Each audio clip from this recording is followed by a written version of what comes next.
Goeiemôre mense, dis maandag. Daar's alweer 'n week verby. Kan julle glo? Daar's alweer 'n week net so verby. En in hierdie week maal daar baie goed deur my gedagtes aangaande jou, aangaande my, aangaande wie God is en aangaande die liefde, want dis waarna ons op pad is. Ons op pad in hierdie treintjie van goeie nuus na die liefde toe. God is liefde. God is niks minder as liefde nie, hy is liefde.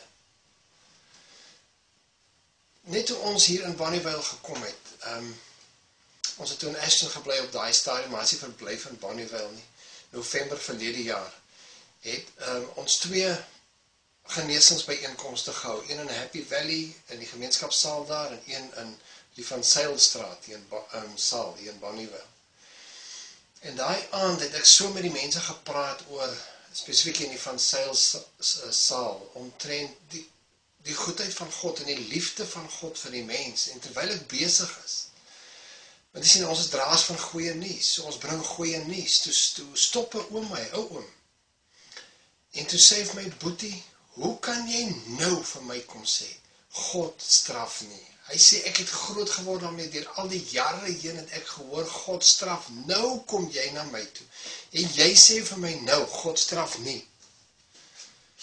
Nou mense, dis presies hoe ons groot geword het, ons het opgegroei in 'n godsdienstwêreld, ek self. Ek het geglo God straf.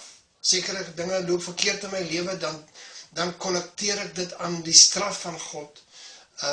Om my weer net terug te kry na hom toe, terug te draai na hom toe, en 'n beter lewe met hom te hê. Dis hoe my persepsie was, dis hoe ek gedink het. Ek het met onderliggende vrees geloop van eendag,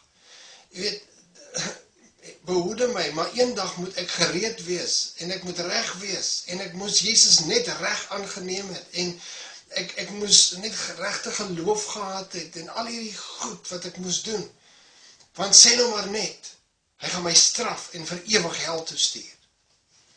Nou sien, dit wek vrees by die mens, straf bring vrees by jou.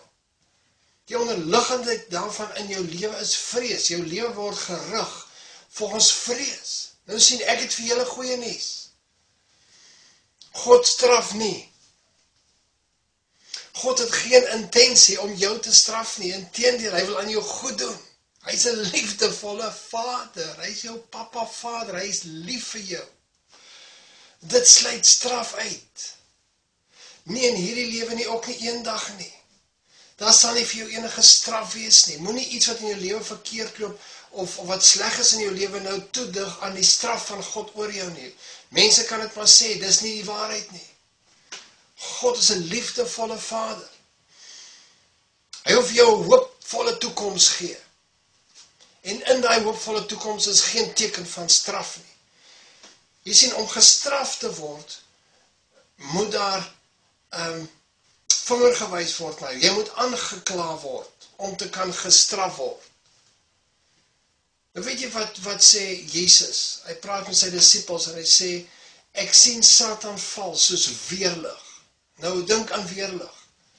Dis in 'n breekdeel van 'n sekonde, slaan die weerlig. In 'n breekdeel van 'n sekonde. So wat sê Jesus? Hy praat nie van 'n persoon nie. Hy sê die aanklag teen die mens. Ek sien dit val in 'n breekdeel van 'n sekonde. Daar is geen aanklag teen jou nie. Daar is geen aanklag teen jou nie, en teen my nie. En daar sal nooit wees nie.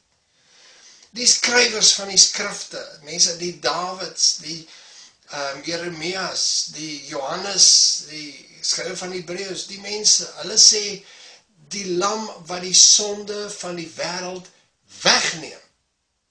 Hallo, wegneem.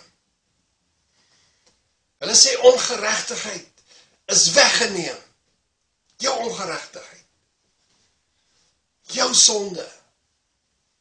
Jou identiteitloosheid. Jou vormloosheid, omdat jy nie weet wie jy is nie, omdat jy nie verstaan hoe God jou sien nie. Dis weggeneem. Dit bestaan nie meer nie. Teen jou is daar geen klag nie. God lê in hierdie dag en môre en oormôre en die tyd wat kom vir jou vorentoe tot in ewigheid. Hy lê geen aanklag teen jou nie. Jy is vry van enige aanklag. Wie kla mekaar aan? Ons kla mekaar aan. God doen nie. Daarom, as daar dan geen klag teen jou is nie, dan is daar ook geen straf vir jou nie. Jy sien, jy is reeds vry. Christus het jou reeds vrygemaak.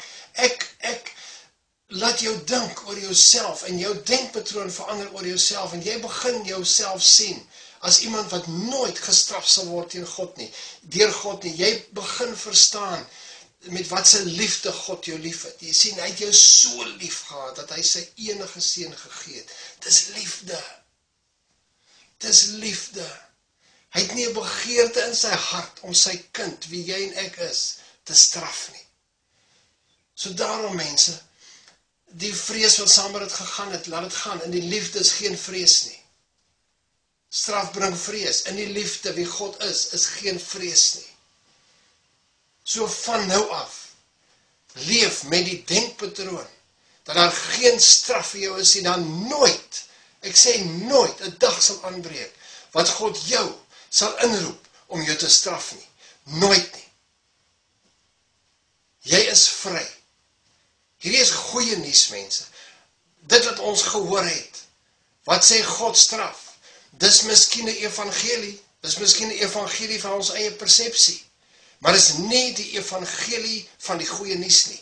Dis nie die evangelie van Christus nie. Dis nie die evangelie van die koninkryk van God, of die vrede, of die heerlikheid nie. Dis nie die goeie nuus nie. Ek het vir jou goeie nuus vandag. Jy is sonder straf, want daar is geen klag teen jou nie. Geniet jou week, man. Jy is vry. Tot volgende week.